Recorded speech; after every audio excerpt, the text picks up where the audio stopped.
Hello, everyone. Welcome back to another episode of Mobility via Podcast, a KPMG Tax Radio podcast series covering a range of global mobility topics from talent management to tax matters to mobility technology, just to name a few. I'm Rajiv Thadani, a global mobility services principal based in Silicon Valley, and I'm here with my colleague Joel Williams, who is a member of our global mobility services practice focusing on the technology solutions and is based in Seattle, Washington. Joel, how's it going? Hi, Rajiv. I'm doing great. Thanks for asking. I'm really excited about today's episode. Really, what's gotten you excited today? I want to discuss how the position of mobility teams within an organization provides them with a unique opportunity to have an outsized impact on the organization's success. And frankly, I feel this quality has been under the radar for far too long. I totally agree with you, Joel. I would also add that if mobility teams can enhance and embrace innovative technologies like GenAI, which I know we're going to speak about, that they can even further enhance their influence within their own organizations. Exactly, Rajiv. It's a win-win, strengthening their role as strategic partners within their organization while also being recognized as innovative leaders within their organization. That's quite the statement. So let's dive into it. Do you not agree, Rajiv? I absolutely agree. I think global mobility teams are in a unique spot to have an outsized influence and a significantly positive impact on their organizations by using GenAI. Since you're in the world of mobility technology and very passionate about this, why don't you start and tell us what makes global mobility so unique? Yeah, I'd love to.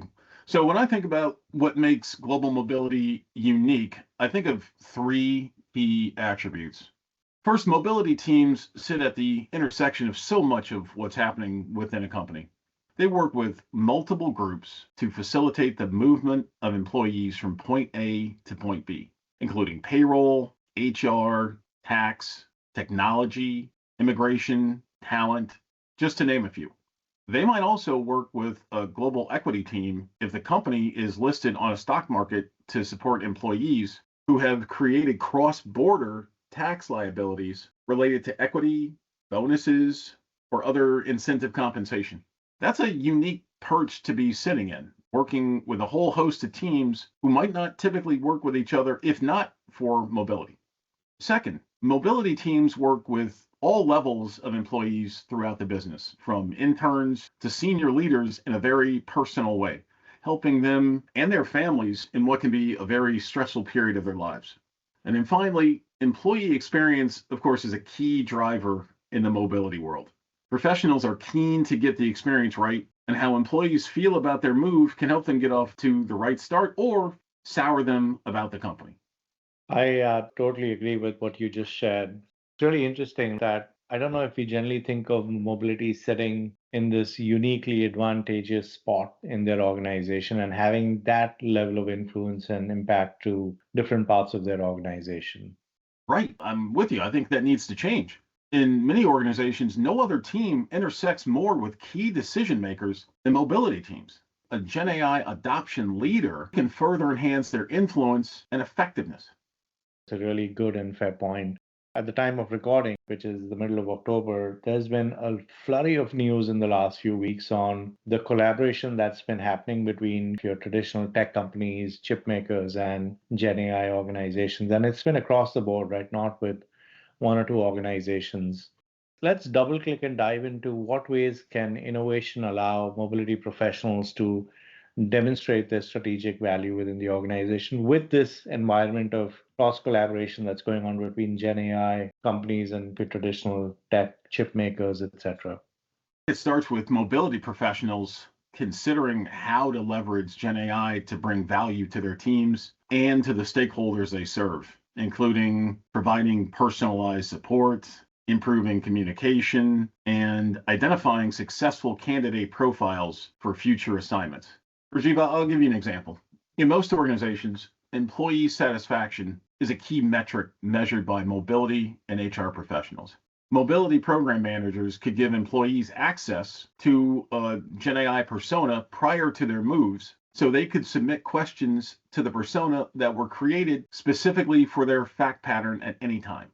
For example, the persona could be loaded with the information related to the specific policy documents that the employee will be subject to, tax content for that employee's home and host countries, immigration related questions, questions regarding the local culture of the host country, all sorts of things like that.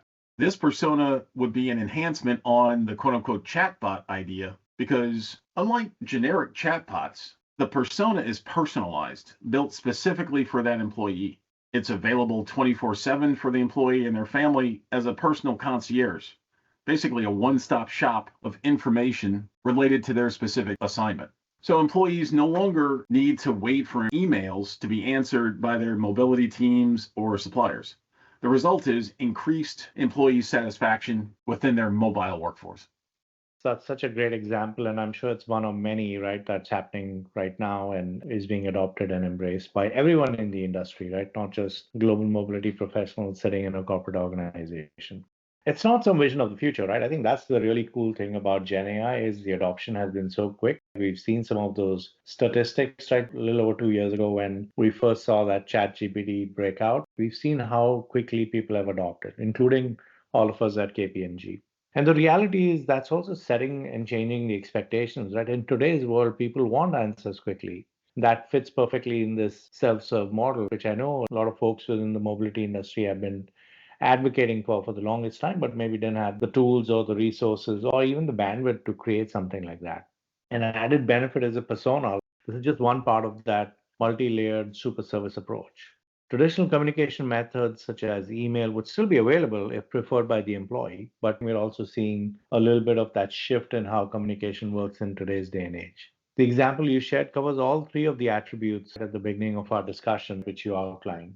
Mobility is sitting at the spoke in a wheel that multiple departments will benefit from and have an impact on, providing services to multiple levels of employees, and then finally, global mobility enhancing the employee experience.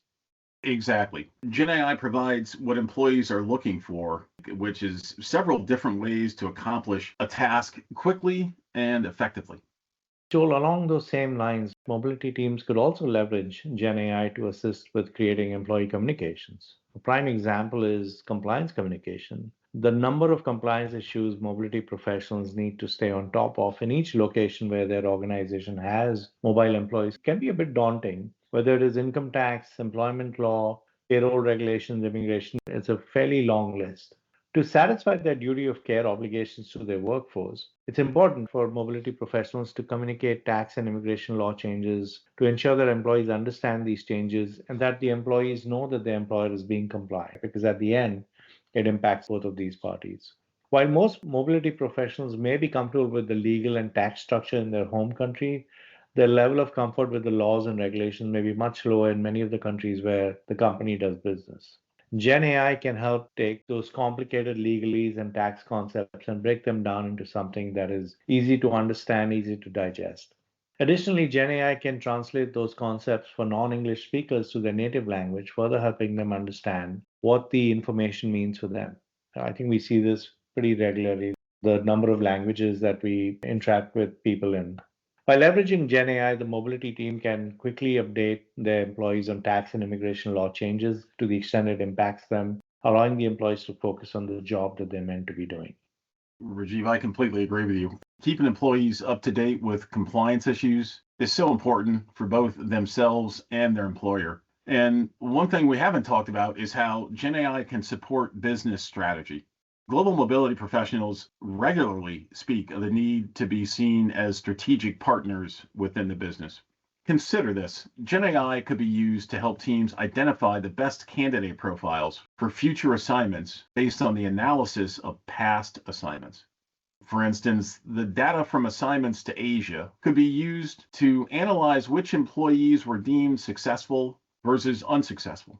The criteria could be anything you select, like 100% of assignment goals were met, the employee remained with the company X number of years after the assignment, the employee was promoted faster within their cohort than those not going on assignment, things like that. All that data could be analyzed by GenAI to determine which candidate's profile resulted in the most successful assignments. Bringing those trends to the attention of talent and HR would be very helpful as they shape the workforce of the future. I really like that, Joel. That's really interesting. Thinking strategically is always good. And I think for the longest time, have said mobility needs a seat at the talent table or at the C suite. And this could be one of the ways it can be enabled. Mobility can showcase innovation, and GenAI can bring value in multiple ways, including a customized experience for employees, leading to increased employee satisfaction, creating communication for the mobility team, explaining tax and immigration law changes to employees, identifying successful assignment candidate profiles for talent and HR. With these benefits in mind, how do you suggest teams get started? There are a few different things that need to be considered. First, understand the needs of your mobility team. Do some research to identify the biggest obstacles the team is facing. Before you can apply a solution, you need to understand the problem or the opportunity. Only then can you begin to examine how your team might leverage GenAI. We've given you a few ideas here, but the list is so much longer than what we can share today. It is also dependent upon your processes and team makeup. Second, does your organization have access to a GenAI tool? If so, has anyone on the team begun to use it? If not, are there plans to develop a tool internally or license a tool from a third party? You've got to know what you're working with to think about the third point that I'm about to make, which is what are your organization's data and privacy policies? With any GenAI solution, there must be some security guidelines. What's feasible will vary based on your policies, but regardless, data privacy must be discussed and agreed upon internally with the appropriate stakeholders before the process of using any GenAI can begin.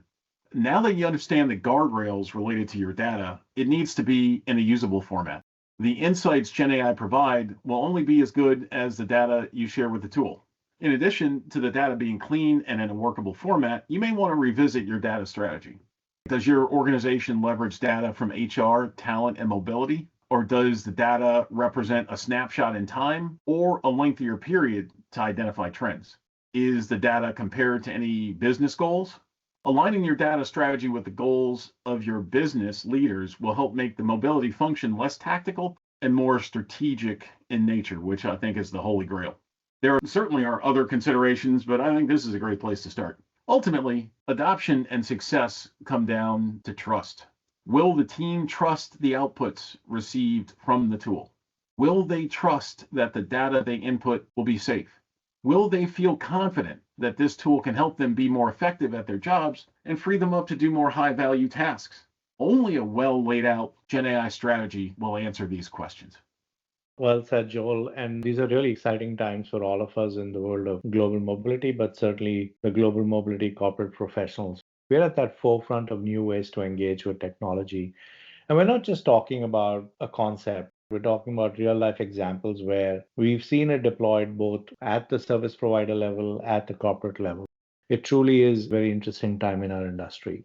There's new ways in how you can engage with technology. And if we embrace that change collectively, all of us, mobility can achieve its goal of being that strategic partner for business.